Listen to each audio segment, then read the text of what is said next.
rounds. Hip back. First or second round. I don't quite hear you all there. Hello, and thank you for turning in to Range Card Review. I wanted to take a minute after this past Quantified performance match to kind of go over a few things gear-wise that you may need, may not need going into these types of matches. I see a lot of these matches, you know, you might get 20, 30 people. It's possible to get more people involved. It's a really fun series to shoot, and I think a lot of people would enjoy shooting it, considering it's more of like an everyman kind of match. So you don't really need a whole lot of specialized equipment. You just need some basic stuff. There's always going to be people out there that'll help you along as you need it. And so we're going to go over a few things, a few basic things that you're really going to need to get into. And like I said, not a lot of this is very specialized. It's kind of, you can find it at any sporting goods or basic local gun store. You don't need to go crazy trying to find this stuff. But I've got two rifles to kind of show you on that side of things what you can use, and I've got some auxiliary equipment that are more nice to haves. One of them I would consider to be absolutely necessary, but most of it not. So let's go ahead and get started. So the first thing everybody's going to ask is, well, what kind of gun do I need to bring to this match? Well, it's a gas gun specific series. So obviously your ARs, I mean, if you really want to, you can bring an AK. The targets aren't all usually that small, so you're not shooting like PRS size targets. They're usually pretty gracious, because you have to thank one of the guys that created this series, Ash, literally wrote the book on combat marksmanship. And so that's what we're going after. We're not doing precision shooting like you would see in PRS or normal bolt gun competitions. This is a series dedicated to going fast at distance with a gas gun. So I have this gun that you see on the table before you. It's one that's gone through a couple of iterations. I'm not quite done playing around with it, but it's working. Like the last two matches, I've been top 5, and overall and within division. So this rifle, as it sits, is set up for practical precision, which is probably the largest division by a lot. From what I've seen, most people shoot this division. You also have general purpose, which is designed around like your 16-inch or 14.5 guns with a low power variable optic. So the rules state it's got to be 16-inch or shorter barrel, unlimited magazine capacity, and your scope must have a 1x magnification on it.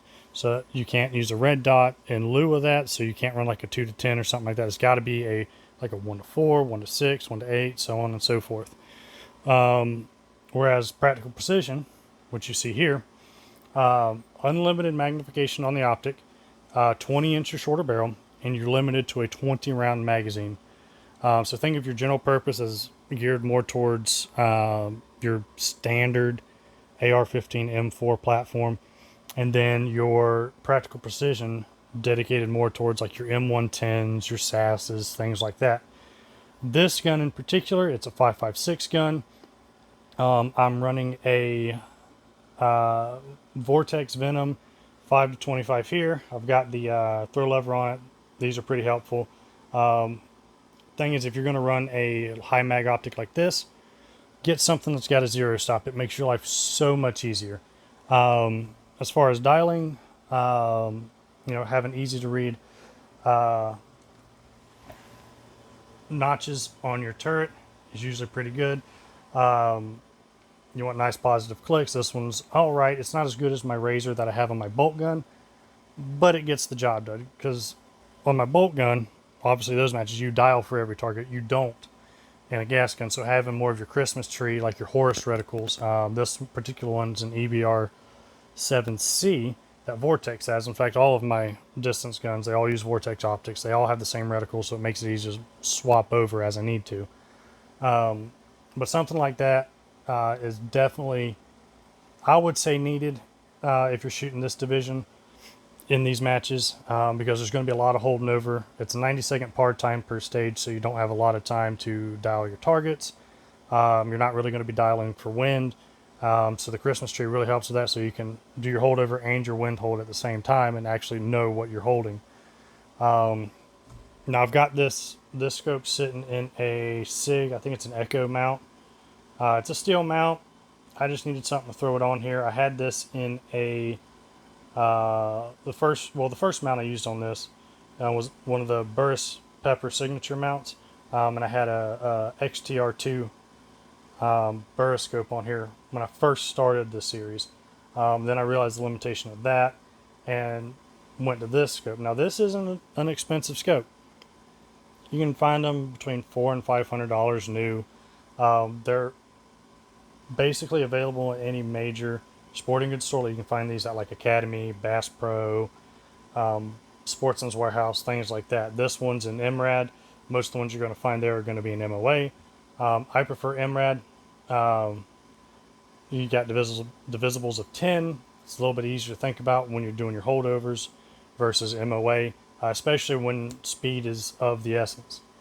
So that's pretty much the optics we got on here. We're running a 20-inch proof 1 8 twisted barrel.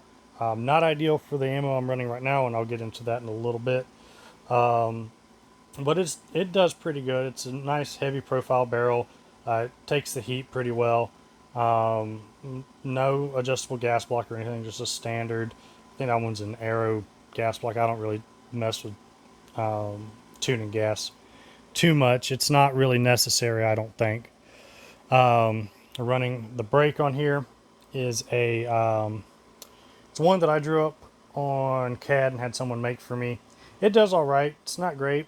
That was from a past project of mine. I've got a rail to go with it that was originally on this rifle. It just wouldn't time up with this particular barrel, so I've got to get some shims so I can replace it, because this is just a key mod BCM rail. It's all right. I prefer this on a carbine rather than a precision gun or a distance gun. It's just too light in my opinion, and it's too narrow. So when you rest it on a bag, it has a tendency to want to rock a bit, and it's hard to get it to really settle into the bag. So something like, matter of fact, if you grab here, so like this is the one that I was running before, and you see it's got a nice wide bottom for an Arca profile down here, and this rail was machined from a solid piece of 7075, so it's got some weight to it. It's probably about 1.5 pound rail. And so, like I said, I just couldn't get it to time up on this barrel with the barrel nut. So it'll be coming back, but it's just not available right now. Outside of that, we're running a Harris 9 to 13 inch bipod with the swivel on it. The swivel is a must if you're going to run a bipod, because you will shoot off of non-flat surfaces, and if you're going to run a bipod, having that ability to swivel really helps. And I went with a 9 to 13 because on a gas gun, nice to have a little bit more height.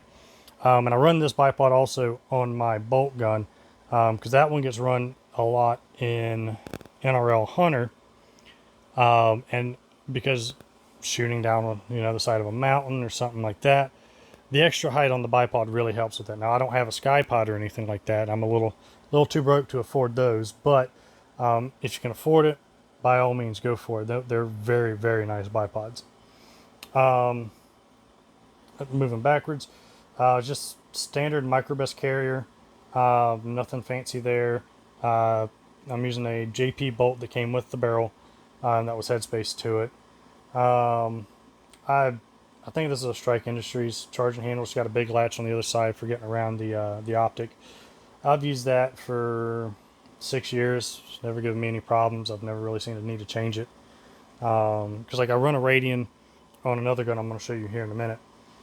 And it's fine, but that has more different need set that gun was built off of than this one. Going down, we're running just a basic Geisley SSA trigger in it. I used to run a Timney Impact AR single stage. I prefer the single stage over the two stage. While the two stage gets you more speed, I think the single stage gives you a more precise brake than the two stage. But you know, I've used these for about 14 years now, and they're, you know, can't go wrong with them. That's for sure. I forget what brand. I think this is a BCM Ambi Safety. I'm not sure, but I do use that because there have been stages where they make you shoot offhand, or I'm sorry, not offhand, weak side, and so having that for me is a big boost. I've got a bad. You can kind of see it right here, but I do have a bad lever on here, and that's because it's non-ambi lower. When you start the stage, you're mag in, bolt lock to the rear, and so once you get on the prop, then you can drop your bolt. And so having that bad lever there allows me to do that with a non-ambi lower. And this is the only gun that I run a bad lever on, and it's simply just because of that. Makes it just that little bit easier to get going. Obviously, we got 20 round PMags. For the rounds I'm using, this is not ideal. The PMags really restrict your overall length that you can run. So it for 77s, if you're going to run those, that's fine. But for what I'm running, so I've got a let me see if I can find them. So I've got another business that I'm setting up called Direct Hit Precision, and we're going to be manufacturing small batch match ammo. Simply because there are some combinations out there that I think the industry is lacking. It's all obviously going to be all new components, and we're not doing reloads or anything like that. We're not using once fired brass. But let's see if I can get it up here and focus. Yes, like this guy right here, it's a 223. We're running a Hornady 73 grain ELDM, so it gives you a bit higher ballistic coefficient over your standard 77C or Match King. And we're running these at right around 2900 FPS and a brass case. So there's no special, like we're not using the shell shock to get that velocity. This is just bare basic brass. And this stuff has been really good through testing. And going to our overall length considerations, these are seated to the max, which is like 2.26 for 223 for SAMI specifications. And when you run that length in a PMag, you have a tendency to drag the tip of the bullet as it's coming up the magazine. And so with these polymer tipped ELDMs that Hornady makes, that can actually deform the tip of the bullet. So typically I would recommend a good steel magazine, Duramag, Surefeeds, things like that, if you really want to run match ammo over the PMags. The PMags are readily available. They're easy to get. They're pretty cheap. But they do have a downside, and that would be your overall length considerations. That may change. I know they're doing some 6-arc specific stuff, which those do require slightly longer overall length, but I don't have any of those, so I can't say for sure. We just got a B5 mod. I think it's a mod 3 grip. I put tan grips on all my guns. I don't particularly like tan, but it's one way that I can have like an all black gun just about. I just throw the tan grip on there and I can just pick it out of a bucket, basically. Makes it a lot easier in finding out which gun's mine. And then we've got just a standard H2 buffer in here. It's a rifle gas system H2 buffer with a B5 precision stock. And this stock, so I've run the Luth AR precision stock and I've run the PRS Lite. The Luth AR stock was all right. If you really put pressure on the cheek riser, it would flex, which was not great. The PRS Lite, it would not lock up against the rear of the receiver. Like if I push all the way up against, I could grab the back of it and just lay the gun there and pull it back. And that's with it so tight. The tube on the stock was actually flexing. So I got rid of that, and I got this particular stock from ROing one of the Quantified Performance finale matches. B5 was kind enough to donate some stocks for the ROs. And so I've been running this thing. The only downside to this is how high they have their cheek riser set at the lowest setting. So really, for me to be comfortable, I need to run a 1-in-7 mount rather than a 1.54 like I have been running. But that's my only complaint about this. Everything else, this thing's run like a top. It's never given me any issues. The only time it ever started giving me issues was after about 250 rounds with no lube added, not cleaned. And that's just because I kind of let it go and didn't pay too much attention to it. But that's your basic breakdown of like what would qualify for a practical precision class rifle. Now you can do large frame, you can do small frame like this guy. Most people nowadays are actually running a similar setup with either an 18 or a 20, and they're running like your 6 arc, your 22 arc, things like that. You get better, higher ballistic coefficient bullets out of those, get better velocities, and the one thing that they really help with is spotting impacts beyond about 450, 500 yards. Because even with the 73 grains I'm shooting out of this, even at 700, we were having problems spotting the impacts because they're big targets. I think they were 3/8 or half-inch full-size Iron Maidens, and it just would not move the plate when you hit it. And we did have flashers on them. They were just at a bad angle where you really couldn't see them from the firing position. So that did cost me some time at this last match I went to. But that being said, the gun and the ammo did not let me down. This gun rocks. Once I get the rail swap back out on here, and I'm actually going to go with a different barrel too, because I'm not saying the proof is bad. The proof has a 1-in-8 twist. With those 73s that we're shooting, they're about 10 to 12% longer than your Sierra Match Kings. And what that means is that because they are longer, even though they're lighter, they require a faster twist rate to stabilize properly. So usually they recommend a 1-in-7.7 as the slowest to stabilize it properly. But I'm going to be swapping out to a 20-inch heavy profile like this with a 1-in-7 twist to give me that little bit of extra room on stability. And once I do that, this thing should just come right into its own. But I've been running pretty much the same setup for about 5 years now. The scope's never been giving me any issues. The gun's never been giving me any issues. So, but yeah, so that basically covers the practical precision, which is, like I said, it's the biggest division in the series. Even at your matches, you'll find at least half of the shooters there are shooting practical. It's an easy one to set up. It's a lot of fun. Sometimes on chaos stages, your 20-round magazine does become a limitation because you do have to do a reload where open and general purpose don't, because they're running the larger mags.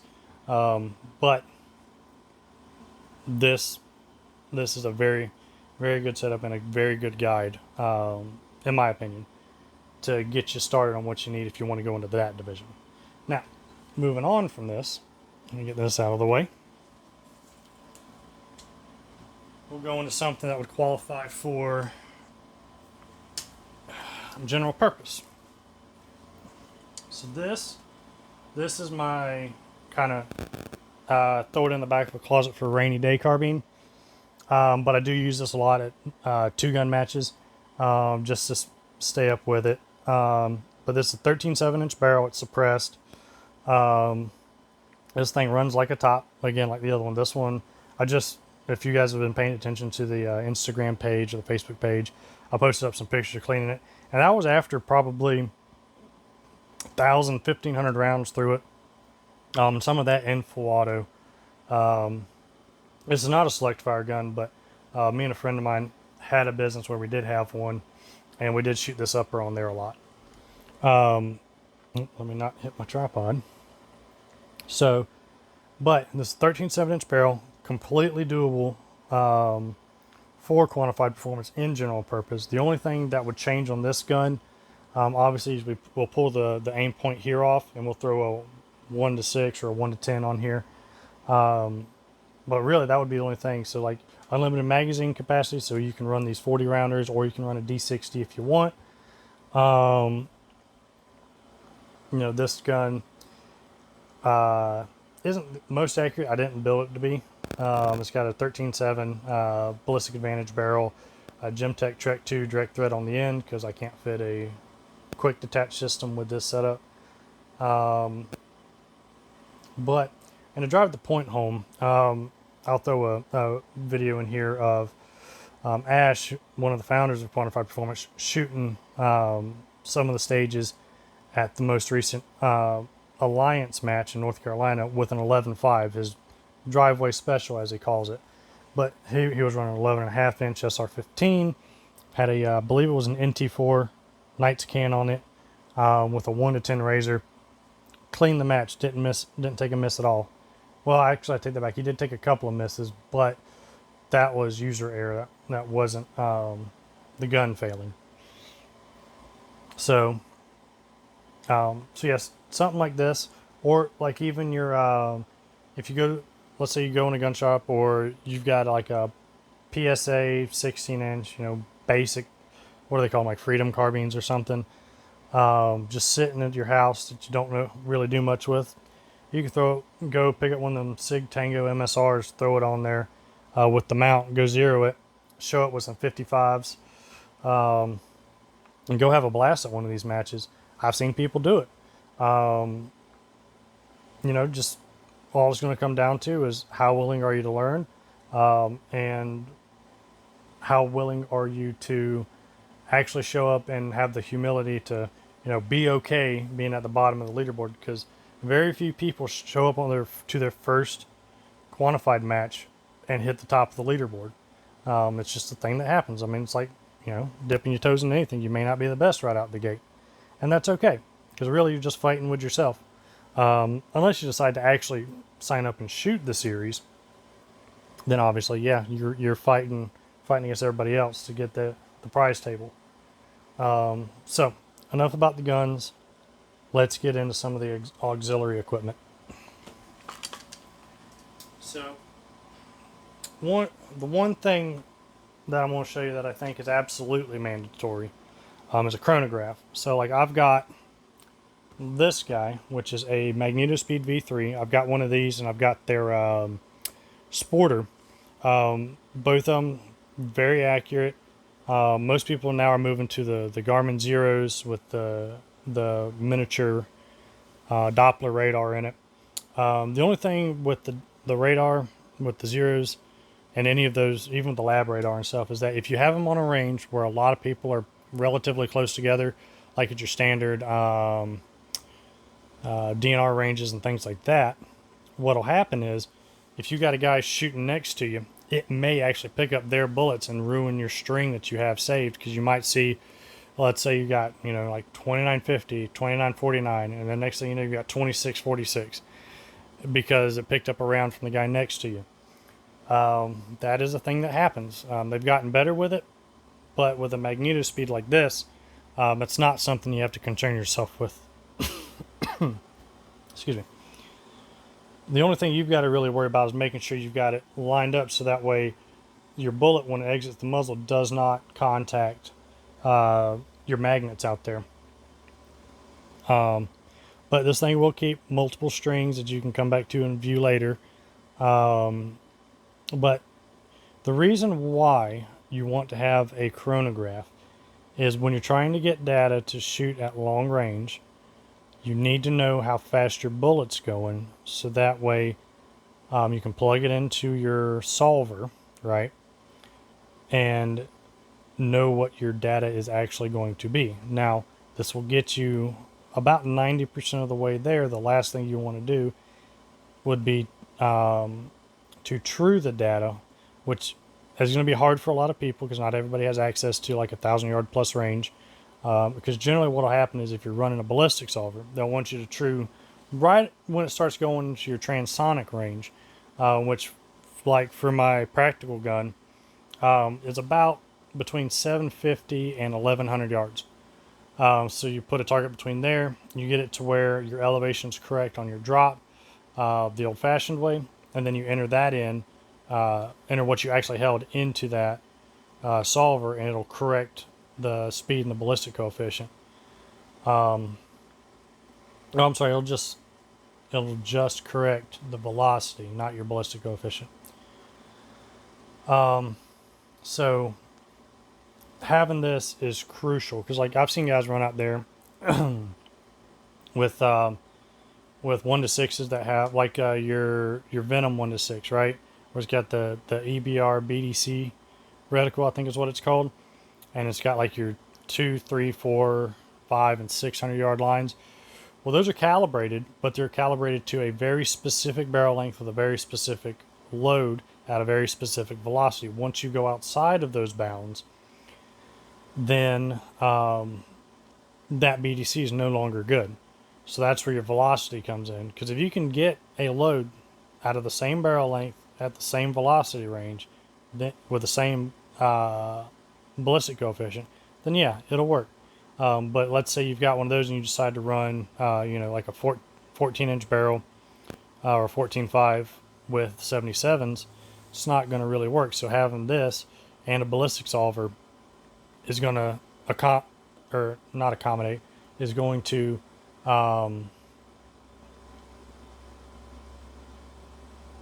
well, we'll use accommodate. It'll accommodate for that and get you where you need to be.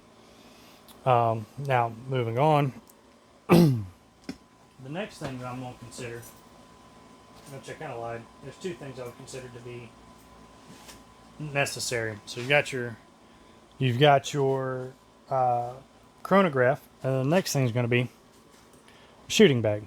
This particular one is a Armageddon Gear Game Changer. Schmedium standard fill. I haven't changed the fill on it at all. It's a waxed canvas bag. Buy one of these. Buy some canvas wax to keep it coated. It'll keep it waterproof. It'll make the canvas last a while. And so it's got this shape here, and so it's very versatile in how you use it. So like if you're shooting off a flat prop, you can lay it like this, set your gun here, and it'll take a lot of that shake out of it, and it'll be super stable. Or let's say you've got like a VTEC barricade, where it's like that, where you're perpendicular to it. You can just lay it on like that. Now you got another flat surface where you can lay your bag or lay your gun. So these are very versatile. For your best experience, I highly recommend getting a bag in general. Not necessarily this one. This one is fantastic. Like most people I know have one of these in their arsenal. I've used this for quite a while now. I haven't had any canvas failures. I take care of it. I clean it. The only thing is with the standard fill, if it gets wet, it turns into a brick. Not necessarily weight-wise, but I mean obviously weight-wise, it's going to soak up the water. But it also becomes pretty solid. So most people do like regular sand, or they'll do glass beads, which I think eventually I'll put glass beads in here, because I think these are like a poly bead blend, but I'm not 100% on the standard fill. Some guys also go with the heavy fill. I haven't found the need for a heavy fill. The standard does just fine. And with using this in like NRL Hunter, for example, you got to carry it with you. I don't want to carry all the weight of a heavy bag, so the Schmedium does just fine with a standard. Next is good ammo. So obviously I showed you those 73s that I've been using. We're looking at bringing that to the market probably beginning either late Q3, early Q4. The big holdup right now is we're just waiting on the ATF to get us our FFL so we can start marketing it. So we're going to have some available, but that's roughly the time frame we're shooting to have everything live. Like I said, we're running a 73 grain ELDM, 2900 FPS, pretty decent SDs. I'm not going to disclose exactly what those are, because obviously your barrel, your rifle is going to have a play in that. So our test barrel's doing fairly well. We've had no problems getting hits out to beyond 800 with this. That's the furthest I've just had a chance to shoot it, and that's out of a 20-inch gun. So we're not doing anything crazy, no super long barrels, just standard 20-inch barrel, and these things are doing very, very well. There are other, like most people go with your 77 grain Sierra Match Kings, or there's plenty of manufacturers out there that make those. There's a lot of good ones. You'll get away with a 1 in 8 twist, which is a lot of your match barrels out there. You're going to have slightly less ballistic coefficient than what we're running with the 73s, but it is an old bullet. It's getting a little bit long in the tooth, but it still performs. So just something to think about. So what you're looking for, if you've never put ammo over a chronograph and you don't know what you're looking for to tell whether you're getting your money's worth out of it for matches, for example, which your SD or your standard deviation is how much the velocity differs from shot to shot.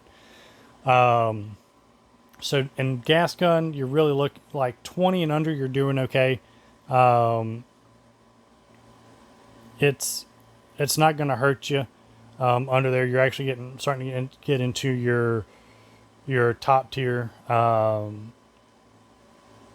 SDs at that point. Obviously the ideal SD would be 0, but not really going to get that. Especially in something like a 223, there's just no way the kernels for your powder are just too large to really get you that consistency in that small of a case. But your larger calibers like a 308, if you're getting 10 or below, you're doing really, really, really, really good.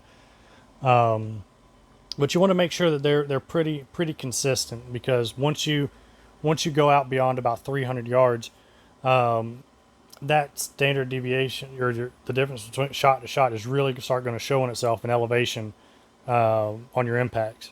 So that's something you want to keep in mind.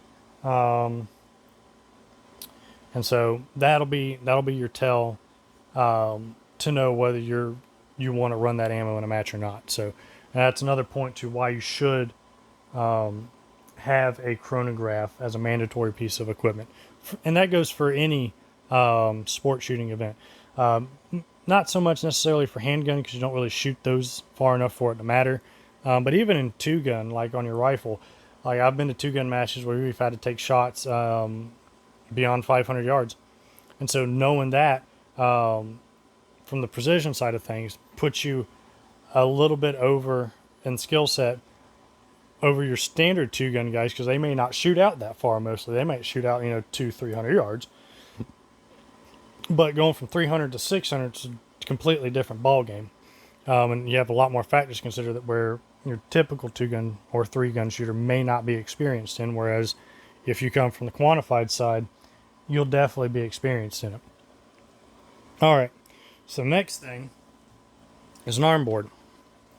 Some of you may have seen these before, some may not. This particular one's by Sun and Shadow. John down there does a great job with these. I've used this one. I picked this up off a prize table. I've used it for a few years. It does really well. It's still got my data from the last stage of the last match I was at. I don't know how well you're going to see that in this camera, but this one does have a flip lid design.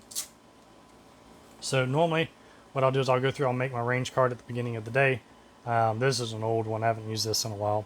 And then I have a wind chart here for trying to calculate my wind on the fly if I need to. But these are very helpful, especially if you run a team match. So you can have like your data here, and then if you have if your rangefinder or something goes down, you have a backup with a manual card, and then you can also carry your teammate's card as well. But this thing just gets worn on your arm right here. You want to have your face facing towards you. That way when you have your arm out, on the gun holding it steady, you can still read it. You don't have to pull your arm off and try and turn it to look at your card. So that would be it. Obviously a good pair of glass, like binoculars, would help, especially if you want to help spot. And that actually, you know what? I'll actually break those out and kind of show you. So a good pair of binoculars or spot scope with the tripod to mount them on is usually pretty good as well to have. You don't need anything fancy. As long as it's got clear glass and about 10x magnification at a minimum. Because spotting for other people can help, because if you can see a hit that somebody else doesn't, right, that'll help everybody out. Because nothing's worse than, as a shooter, you're making impacts, but nobody's calling it. And so having multiple sets of eyes is always good. These right here, these are Vortex Fury 5Ks. These are actually, I think they've been discontinued. It's got laser rangefinder. It's got applied ballistics on board. So I use these a lot. So I'll program this through their app with the solver. That way, before a stage, I can go up, range the targets. It'll give me my data because it does have some weather sensors on board to help accommodate for like changes in air density, temperature, things like that. And so I'll get my live data from this, which will be placed onto here, and then I'll go shoot the stage. But it's got nice clear glass. Even like with the Vortex offerings, I know I'm talking about them a lot, but that's just what I have. Because these again were also a price table pickup. So shout out to them for sponsoring a lot of shooting events. But these, even their, but going back to talking about some of their other models, even the Diamondbacks, like the 10x, their Diamondback 10x binos, have pretty good and clear glass edge to edge for what they are. So just having some of them just to kind of keep around, like throw it in your bag or something just to have if you need it, is very good. And even if you don't have a tripod, if you got a place where you can prop your shooting bag up and then lay these on your shooting bag, even better. They'll take the shake right out. It'll be a lot easier to spot impacts. And it's good to watch your impacts when other people are shooting, because what it'll do, especially before you shoot a stage, you can see what the wind's doing in real time, and you can see whether it's pushing off the right edge, it's pushing off the left edge, there's no wind at all. But you don't necessarily need these. These are just a huge help for this game. So, well, that's about all I've got gear-wise for recommendations. Obviously, I didn't touch on open, mainly because in open, like with anything goes. So if you wanted to run like a 28-inch barrel on a gasser with a D60 and a 1 to 10, you can do it. I've seen guys come in and run bolt guns in open division. So these matches are completely doable with the bolt gun. You're not going to be the fastest, but you will hurt a lot of feelings if you do go pretty fast. So, anyways, in closing, most people who have thought about it and just who haven't broke down and actually shot one of these matches, you've probably got 90% of the gear you need.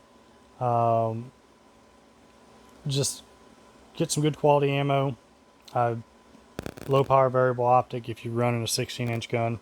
Slap it on there, show up to a match. There'll be plenty of people there available to help you. Talk to some of the guys in your squad. People are more than willing to help you out in like stage strategy or how to get a better position. Obviously, you can't be coached while the clock is running, but they will, they'll give you tips going up to it, and then after they'll be like, hey, you're missing here, or hey, you could have done this to be a little more stable on this particular prop. So things to keep in mind. If you made it this long, thank you for taking the patience to listen to me ramble on, because I know I tend to talk pretty fast once I get on a subject. But outside of that, go out, go shoot, have a good time, do it safely. Remember rule number 1, which is never shoot the RO. And I say that as someone who's done a lot of ROing. Please don't shoot me. I'm the one who's going to make or break your match. So if I'm doing good, you're doing good. But again, get out, go shoot. You can find matches on practicescore.com. I'm not sponsored by them. I'm not sponsored by anybody here, not even Quantified Performance. This is just a series of events that I really enjoy, and I'd like to see more people enjoying them too. So they have them in a lot of different states. So I know they go as far west as Arizona. They go into, I think they have some in Colorado, Nevada. I know for sure they got Texas, Arkansas, I don't remember if they have any in Louisiana. I know Alabama, Georgia, Florida, a lot in Florida and Georgia. Then you've got here in North Carolina, West Virginia, and there may be some other states I'm forgetting, but you'll find one within a reasonable drive from you to go shoot generally, and you'll meet up with some great people. You can network with them that way. If there's a match you want to go shoot, but it's a little bit too far to drive out and back the same day, you can network with some guys. You know, go in on an Airbnb or something that we don't have to drive, round trip same day. So just get out there. Again, get out there, shoot, have a good time, and be safe.